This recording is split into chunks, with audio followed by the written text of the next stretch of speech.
नमस्कार दोस्तों। आज डेट है 5 जुलाई। देखते हैं हिंदू के एडिटोरियल हिंदू में कौन कौन सा न्यूज इंपॉर्टेंट है।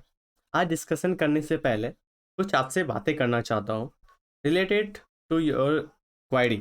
आपके बहुत सारे क्वायरी आते थे, आप सभी पर्सनल मैसेज करते थे, फ़ोन करते थे। देखिए इसमें क्या है कि मैंने जहाँ तक समस्या है, खासकर हिंदी मीडियम में रिजल्ट नहीं आने का कारण मैं समस्या जान पाया हूँ।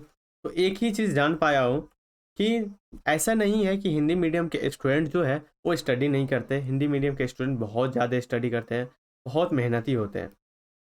ठीक है, ये बताया जाता है कि वो मेहनत नहीं करते, ऐसा नहीं, ये मिथ है। ठीक है, ये चीज़ें सारी चीज़ें मिथ है। रियलिटी ये है कि वो बहुत मेहनती होते हैं, हार्ड वर्क करते हैं, राइट। लेकिन इनके पीछे दो चीज़ का कमी मैंने देखा है। ठीक है, बहुत ज़्यादा काउंसलिंग करने के बाद, बहुत अपने फ्रेंड से मिलने के बाद, बातें करने के बाद, बहुत हिंदी मीडियम के बहुत बड़े बड़े फैकल्टी जो है, ठीक है, उनसे बात करने के बाद मुझे दो चीज़ पता चला है कि पीटी नहीं निकलने का कारण और मेंस नहीं होने का कारण दो है कि क्वेश्चन प्रैक्टिस नहीं होता है। ठीक है, एमसीक्यू प्रैक्टिस नहीं करते पीटी के लिए। ये रियलिटी है। आप यहाँ पे ब्रेक करिएगा, अपने आप से पूछिएगा कि क्या आप एमसीक्यू जो टेस्ट है वो प्रैक्टिस करते हैं या नहीं करते हैं। ठीक है, दूसरा चीज़ मेंस के लिए आंसर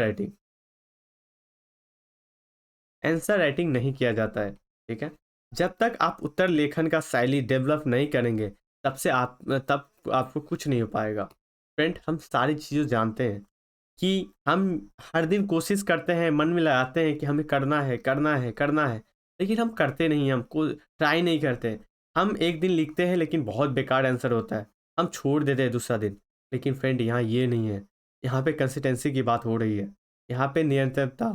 ठीक है, हर दिन आपको निरंतर रहना है, कंटिन्यू रहना है। आप पहला दिन लिखिए, दूसरा दिन लिखिए, तीसरा दिन लिखिए, उसमें इम्प्रूव देखिए, खुद से पढ़िए कहाँ हो रहा है, कहाँ गलतियाँ आ रही है, उसको इम्प्रूव करने की ज़रूरत है, एमसीक्यू को प्रैक्टिस करने की ज़रूरत है। ये सारी चीज़ें जो है ना आपके ऊपर रहना चाहिए, आपके ऊपर निर्भर है।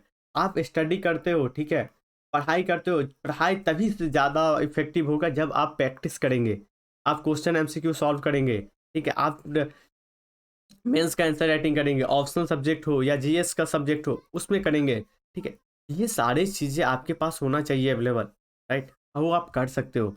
इसके लिए हमने ये क्या है कि यदि आप लोग ये चाहते हो तो मैं इसका प्रैक्टिस करवाना स्टार्ट कर सकता हूँ। ठीक है, तो उसके लिए मुझे आप 7059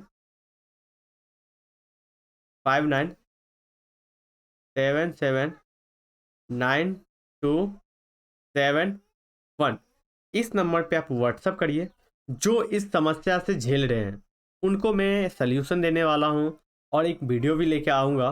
ठीक है, कि आपको मेंस आंसर राइटिंग के लिए और एमसीक्यू प्रैक्टिस के लिए, ठीक है, हम क्या करेंगे जो आपको इफेक्टिव हो। ये खासकर 2022 वाले स्टूडेंट के लिए, ठीक है, जो 2022 में एग्जाम देना चाहते हैं या 2023 में, राइट।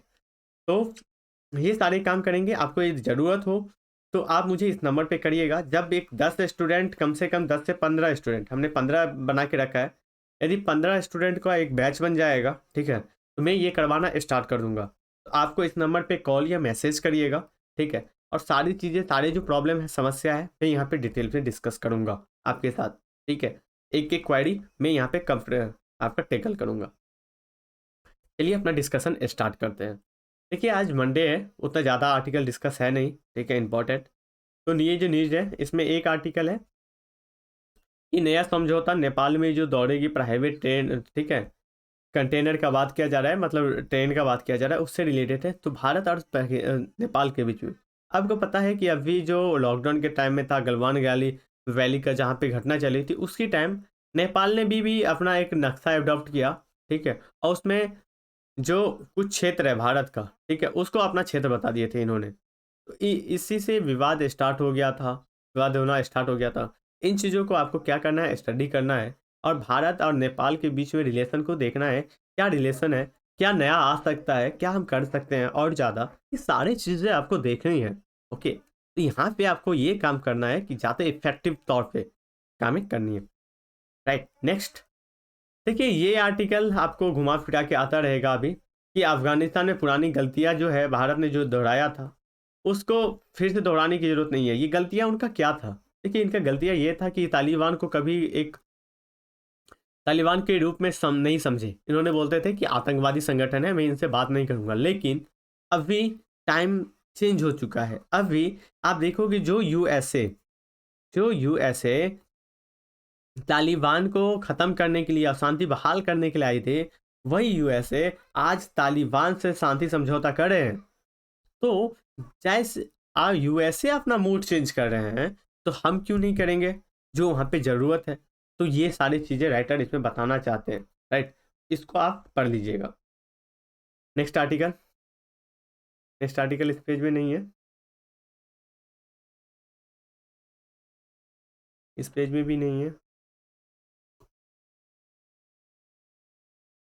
इस पेज में भी नहीं है।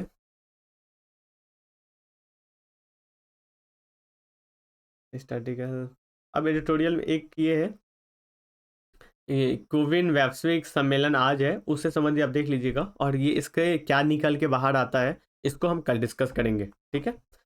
नेक्स्ट आर्टिकल एडिटोरियल में आज है, ये देखिए ये इंपॉर्टेंट है, आतंकी ड्रोन नया खतरा, राइट? ये नया खतरे की बात कीजिए, जैसे नया कोई चीज़ आता है, इनोवेशन आता है, कोई प्रॉब्लम आती है, यूपीएससी वही क्वेश्चन पूछती है, ठीक है?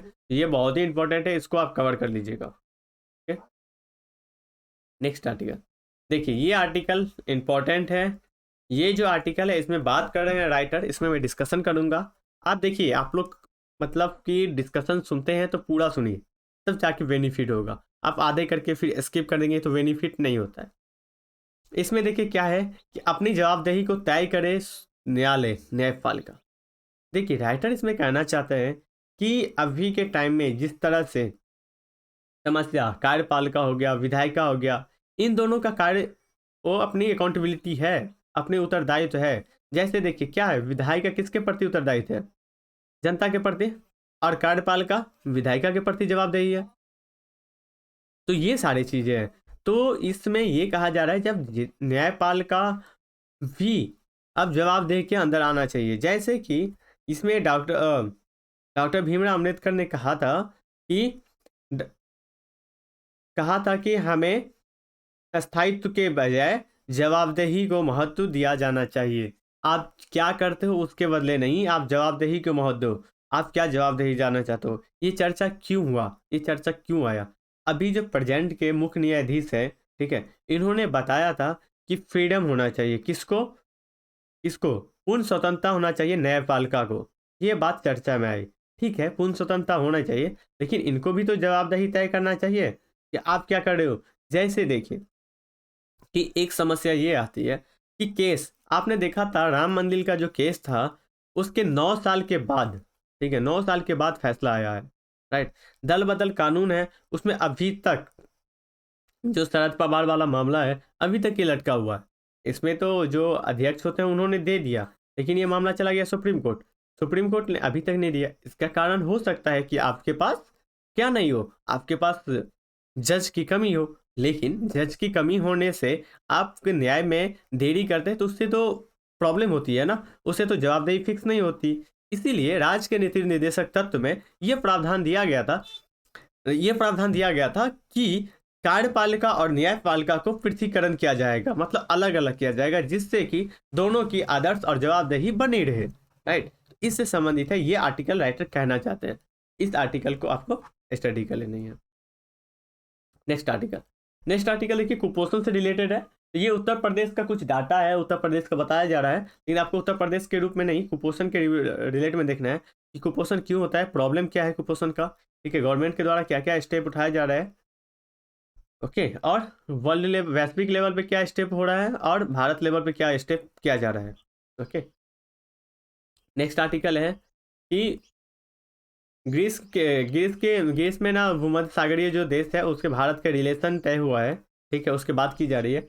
यूरोप के एक बेहतरीन देश के बीच में इससे क्या होगा, अवसंरचना अक्षय ऊर्जा के बीच में, ठीक है, वाणिज्यिक रूप में, व्यापार के रूप में, ये सारी चीज़ें डेवलप हो पाएगा। और आपको आज क्या करना है, भूमध्य सागर का, ठीक है, भूमध्य सागर का मैप भी देख लेना है, इससे कौन कौन सा देशों का बाउंड्री लगता है, okay. Next article, next article इस पेज में नहीं है, इस पेज में भी नहीं है। आज इंपॉर्टेंट आर्टिकल यही था, एक है अफगानिस्तान से रिलेटेड, तो मैंने उसको पहले ऑलरेडी बता दिया है, तो वो आप वो वाला आर्टिकल पढ़ लीजिएगा या ये वाला पढ़ लीजिएगा, दोनों में से कोई एक पढ़ लीजिएगा। उसके बाद ये है बांग्लादेश में सेक्युलरिज्म को लेकर, मतलब धर्मनिरपेक्ष की बात की जा रही है, तो आपको ये देखना है कि भारत का धर्मनिरपेक्ष और बांग्लादेश का धर्मनिरपेक्ष में क्या अंतर है। ठीक है, यहाँ से क्वेश्चन पूछा जाता था, क्योंकि आपने देखा होगा कि एक बार 2018 में फ्रांस का धर्मनिरपेक्ष और भारत के धर्मनिरपेक्ष में क्या अंतर है, उनके बारे में बताया गया था। राइट, तो यही आर्टिकल था आज के लिए इम्पोर्टेंट। आज के लिए इतना ही है। ठीक है, थैंक यू। और यदि आपको रिलेटेड टू आपको चाहिए, ठीक है, जो मैंने डिस्कशन किया था पहले, ठीक है, तो आप उसको उसको मैं कॉल कर सकते हो या मैसेज कर सकते हो। आपकी जो समस्या है आप हमें हेल्प कर सकते हो, मैं समस्या को ज़्यादा से ज़्यादा जान पाऊँ, फिर जाके हम क्या कर पाएंगे, कोई सोल्यूशन ले पाएंगे, या फिर आप हमें कमेंट भी कर सकते हो। राइट, आज के लिए इतना ही। Thank you so much.